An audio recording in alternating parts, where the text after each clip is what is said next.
बांग्लादेश में देशद्रोह के आरोप में गिरफ्तार इस्कॉन के चिन्मय दास की जमानत पर सुनवाई टल गई है। इसकी बड़ी वजह किसी वकील का ना पहुंचना है। दरअसल चिन्मय प्रभु के वकील को कट्टरपंथियों ने बेरहमी से पीटकर घायल कर दिया था। इसके बाद सभी वकील डरे हुए हैं। अब बड़ा सवाल यह है कि बांग्लादेश में हिंदुओं को न्याय आखिर मिलेगा तो कैसे।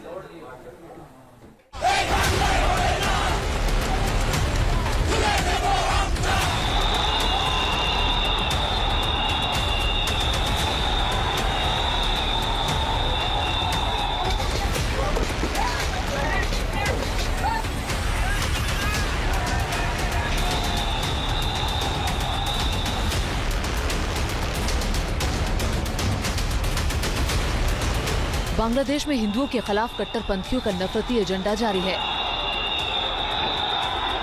कट्टरपंथी खुलेआम हिंदुओं के नरसंहार की धमकी दे रहे हैं।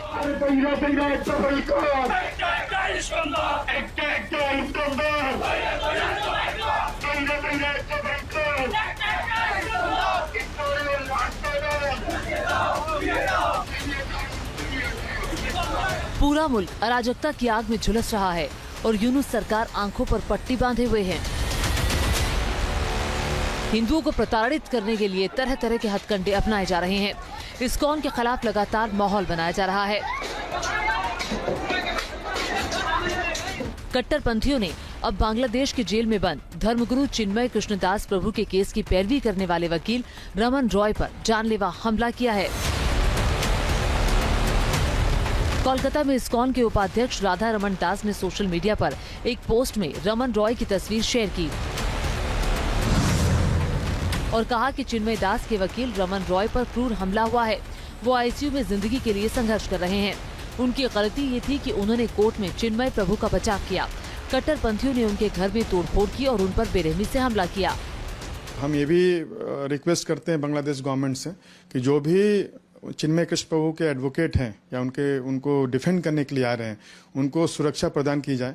अगर उनको सुरक्षा प्रदान नहीं की जाएगी तो हमने देखा कि लास्ट वीक उनके साथ में जो भी आया था उनके साथ खड़ा होना, उनको उनके घरों पर आक्रमण हुआ, उन लोगों की पिटाई हुई। तो ऐसी स्थिति में कैसे उनको न्याय मिल सकता है और लोग भी उनका पक्ष में आने में डरेंगे।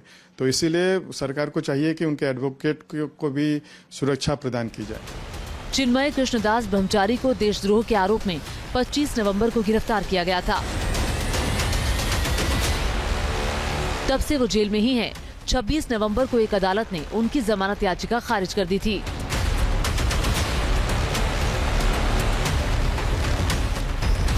जो इस्कॉन जैसी संस्था जो वर्ल्ड पीस के लिए जानी जाती है, दुनिया में सेवा के लिए जानी जाती है, संस्कार और भगवान श्री कृष्ण का जो गीता का बदनाम है उसको जनमन तक पहुंचाने के लिए जानी जाती है, उसको भी अगर आप आतंकवादी और इस तरह से अलगावादी या कोई कट्टरपंथी कहने की कोशिश करोगे तो आपकी सोच पर पूरी दुनिया क्वेश्चन लगाएगी।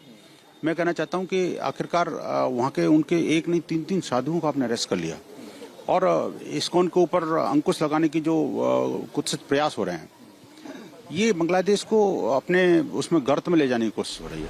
बांग्लादेश की हुकूमत और पुलिस भी कट्टरपंथियों के इशारे पर ही काम कर रही है। चिन्मय प्रभु को खाना और दवाई देने गए 2 संत आदि पुरुष श्यामदास और रंगनाथ दास को गिरफ्तार कर लिया गया है। जानकारी के मुताबिक इन दोनों को चिन्मय के पास की ही जेल में डाल दिया गया। चिन्मय प्रभु के सचिव को भी बांग्लादेश पुलिस ने अरेस्ट कर लिया है। हमने ये भी देखा कि उनके जो प्रसाद और दवा को जो लेके जेल में जा रहे थे, उन 2 ब्रह्मचारी को भी गिरफ्तार कर लिया गया और एक और जन को किया है।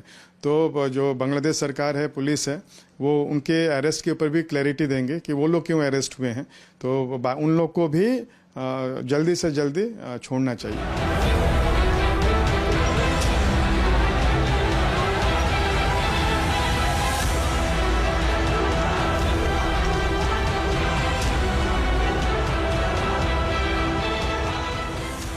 बांग्लादेश में हिंदुओं के खिलाफ साजिश के तहत हमले किए जा रहे हैं।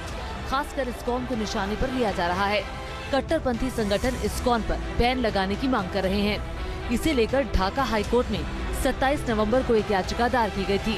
हालांकि अगले ही दिन इस्कॉन पर बैन लगाने की मांग को अदालत ने खारिज कर दिया था।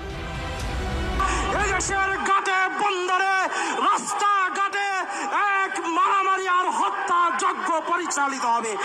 আজকে আমাদের 233 বাদ দিয়ে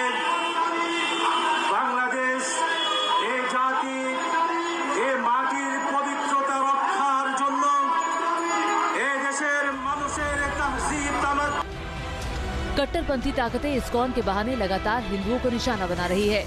सेना और पुलिस के अफसर भी पूरी तरह से कट्टरपंथियों की भाषा बोल रहे हैं।